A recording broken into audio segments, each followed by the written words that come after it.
Hi, I'm Brian and welcome back to Hiking with me. Today we're starting today's walk at Tilton on the Hill, supposedly the highest village in Leicestershire.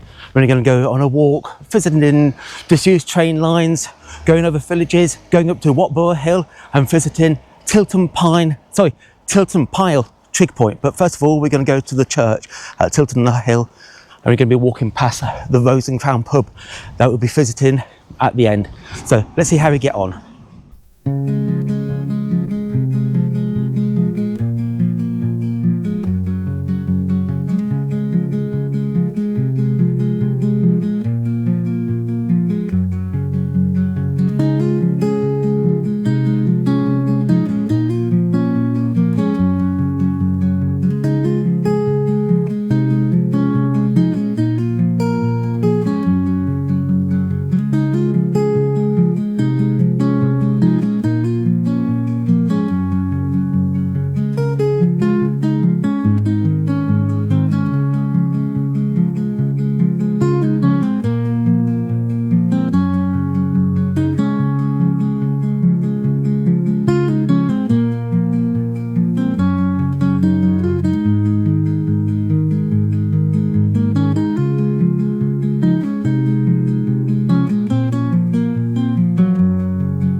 So our first port of call is going to be St Peter's Church to do all the usual, find the appropriate markings and see if we can actually get inside.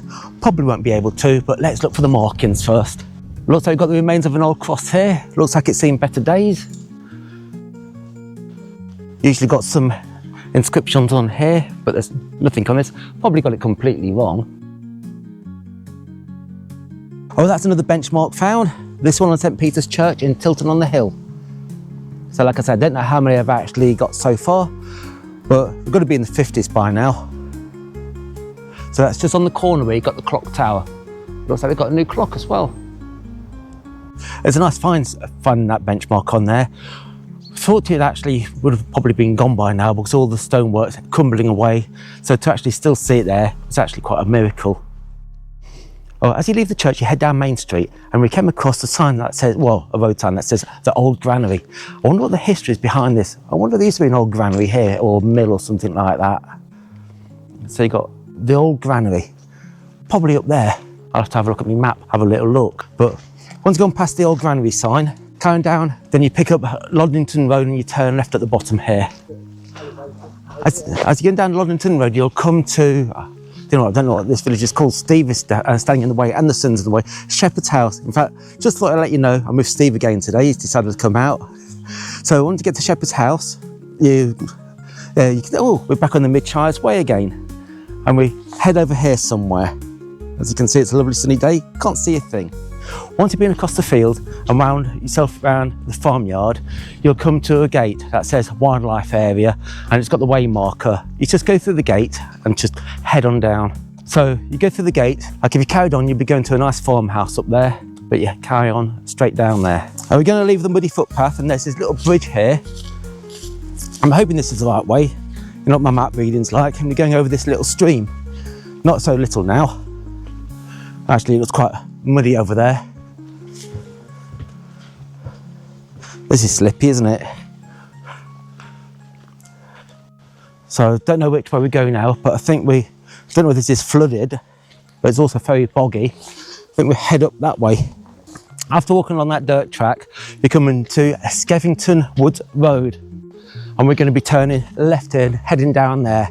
I think we actually go through the woods just further down here, which has got some interesting history about it. In fact, the surrounding area around here has some interesting history, like the Digby connection. The Digbys were a powerful Leicestershire gentry family whose estate once stretched out across Tilton, Skeffington, Thisbe and Stoke Dry. We visited Stoke Dry a couple of walks ago when we did the Stoke Church Trig Point. I think it's Stoke Church Trig Point. Sir Everard Digby was executed in 1606 for the Gunpowder Plot. Even long after the fall from grace, the name Digby lingers here, a reminder of landowners who once shaped the countryside, yet carried a shadow of rebellion and hidden Catholic loyalties. Stories whisper about the lost priest hole and secret cellars, but nothing was ever found or proven. We're now heading to Skeffington Woods. And hopefully, hang on a second. I don't actually know whether it's worthwhile putting this clip on, but went to see the monument at Skeffington Woods. Got probably 5 minutes into the woods, a farmer or the landowner came up, basically says that we're not allowed on here and to turn around. So we can't see the monument, which is a shame. So, like I've said quite a few times, I think personally, monuments should be, basically, they should have public access. And the fact that we can't actually go and see that one, I think it's a shame really, because there's a lot of history behind that monument, which I would like to tell you about it, but I can't actually remember it. But we're going to head back down the road, the way that we came. We're going to be picking up the path for the Mid-Shires Way. So because we couldn't actually see the monument, we came back onto Skeffington Wood Road, walk up the hill, we're going to be picking up the Mid-Shires Way again. Hidden deep in the Skeffington Woods is a small stone monument with a surprising history. It marks a huge replantation effort after World War II, led by a man named Harry Walker between 1945 and 1955, bringing the ancient woodlands back to life. The woods itself isn't open to the public, like we found out today, so this marker stands quietly a reminder of the care that helped towards making this forest return. As you can see, just behind is the forest. One thing about this time of year, it's very hard to see where you're walking, because unfortunately it's like when you're cycling. If you've got the wind in front of you, you're thinking, oh, when I'm cycling back, the wind will be behind me, but it never happens. But like now, we've got the sun in front of us, and I can't actually see where we're going, but I can see a glint of a gate over there somewhere. So hopefully we are going the right direction, even though we are crossing over farmers' crops. But he should have left a footpath for us. Then once you've actually gone through a gate, you cross over yet another bridge, and I think we're heading up to that house up there, and we're going picking up a road, which I think is Skeffington Road or something like that. So after walking down the dirt track for a little while, you come to the River Ibrook, which we, again, came across when we did the Stockerston trig point. So we're now going to be crossing over a well-flooded River Ibrook. Got to watch out you don't slip over on this path. So I'd like to hold on to this, but I'm holding on to my camera. In fact, well, it feels like when you're walking over this, it feels like you've had about 10 pints. And we've got to head, oh God, and Steve's not helping. We've got to head, I think, round here somewhere. So in the old days, that would have been the ford. But luckily, somebody's put that bridge there. So imagine crossing over that. Steve would have had to give me a piggyback. Oh, well, we're now on Wood Lane. If we turn right, that will take us down to Cafe Fontu, but we're turning left. And we're obviously getting closer to the trig point now. But we've just got to climb up yet another hill. Steve loves these hills, but I'm finding it hard work. This Wood Hill, you definitely gain some elevation on here. We've still got, I know, like I keep saying, it's hard to see how steep it is, but that's a good climb. I was hoping to get down onto this disused train line down here, but unfortunately, there doesn't seem to be a route down there. And that does look a long way down, but it looks actually like a nice walk, doesn't it?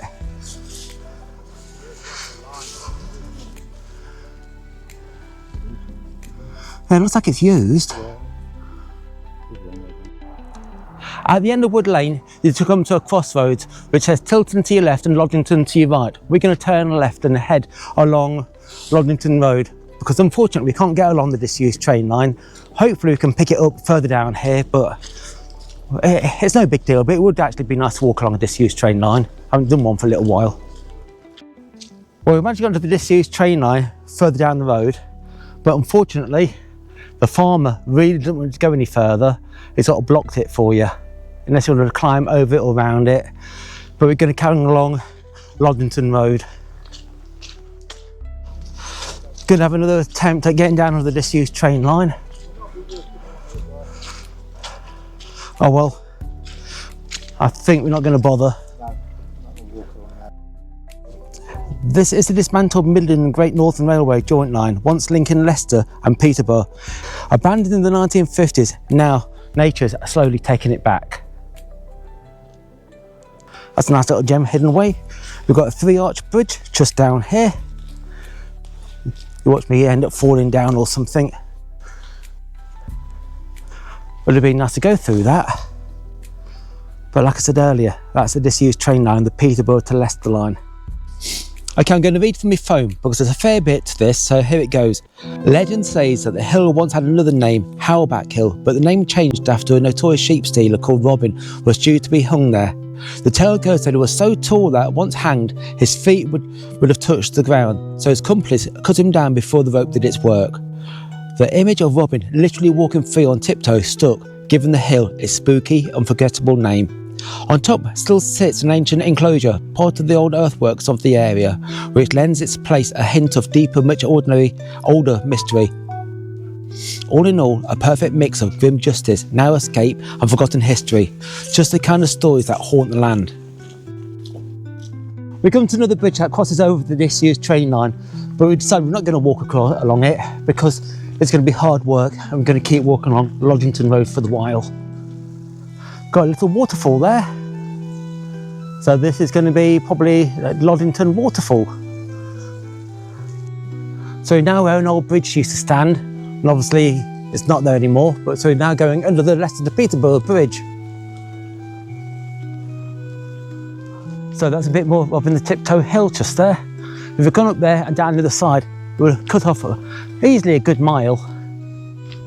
Just up there is where we're heading to, where the aerial is. Like I keep saying, don't think you'll be able to see it on my camera, but we'll just head up here, turn left, and basically the trig point is just up there near that aerial. So after our little walk along Tugby Road, which is actually quite a nice road, very well manicured, the sides, the fence was painted, it looked like you're walking down somebody's private drive. But then when you get to the end of it, you get onto Lawn Road and you turn left. But you can obviously see the aerial where we've got to head to just in the distance. So it's an easy landmark to follow. I just hope that we can get there without our friend the farmer stopping us, but we'll find out shortly. We're getting there, we're just coming to the Oakham Road now. And we're going to cross over here. Unfortunately, we're going to come back down here and walk to Tilton, which is another 1.5 miles on a busy road. But now we're going to cross over. There's no restriction to get to it, which is quite good. So let's see how we get on. So this is going to be the Tilton Pile trig point. So cross over here. We're now coming to Whatborough Hill at 248 metres. It's one of the highest points in Leicestershire. So we're going to find the trig point up here. Hopefully it's not going to be restricted and bag my 46 trig point. I've got to film this. This is Whatborough Hill. As you can see, we're not even at the top yet, but look at the view. And you can see Steve striding ahead. What a view.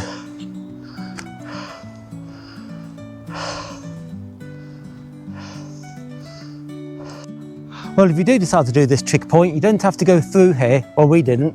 Just walk around the edge, you'll see a footpath. And the footpath is dead easy to follow, but I'm expecting the trig point to be in there, or hopefully an easy place to find.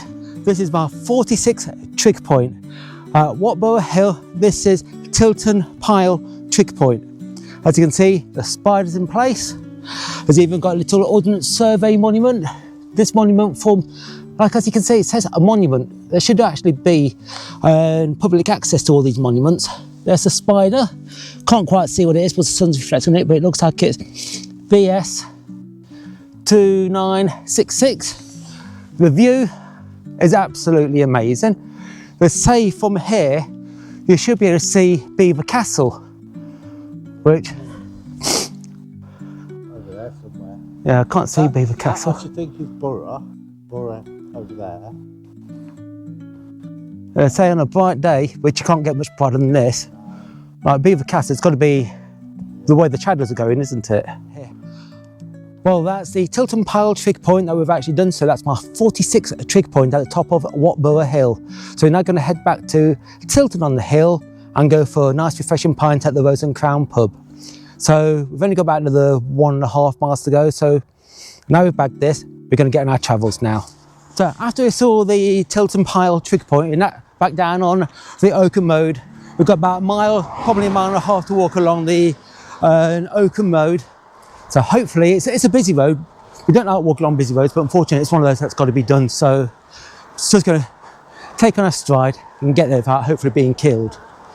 As expected, this has been a very busy road, but we're now coming up to Halstead, which means we've only got about another mile to go before you get to Tilton on the Hill. I've only just discovered why it's called Tilton on the Hill, because it's on a hill. By the way, I'm only joking about that.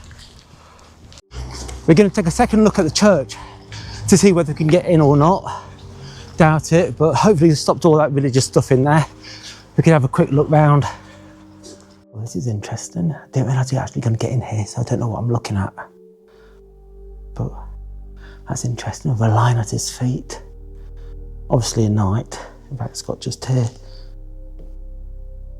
I don't know what that says.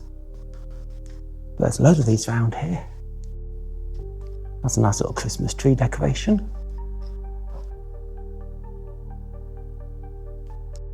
Looks like they've got a standard organ. Can't see any markings. But these are rather fine. Probably on the wrong side for looking at these. Don't know if it's the same person, but he's got a lion. Don't know what the knights are. But there's another one there. Looks like these used to be outside, but if you look at that, the face is quite worn away. Looks like it had some beads in it, sand. But yeah, I think that it probably used to be outside and it's been brought in. Or this used to be on the outside and it's been extended and it's got some nice brickwork around there. Forget about my first video. So this is Sir Everard Digby with a lion at the bottom of his feet. I've been practicing how to say this, I'm still going to get it wrong. I think this is Sir Everard Digby, and that's his wife, which John's going to which Steve's going to say. Arabella de Harcourt, wife of Sir Everard Digby. So that's the font. Let's see if there's any inscriptions on here. Can't see any. I'm going to get that one at the church where they had like the dollar sign. They had all sorts of strange inscriptions on there, but this hasn't got any. But I think now it's time for a pint.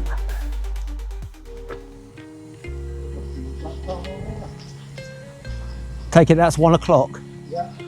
So we managed to have a second look at the church. It's very interesting inside. We're now going to go to the Rose and Crown pub and have a nice, refreshing pint.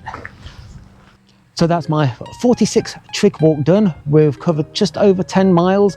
We've been up and down many hills, seen some interesting places. We couldn't actually get to the monument because some friendly, don't know where the farmer, where he wouldn't let us on his land, and been along the Midshire Way up to Tilton Pile Trig Point at the top of Whatborough Hill and had a nice refreshing pint at the Rose and Crown. If you enjoyed this walk, I'll see you again next week. Until then, goodbye.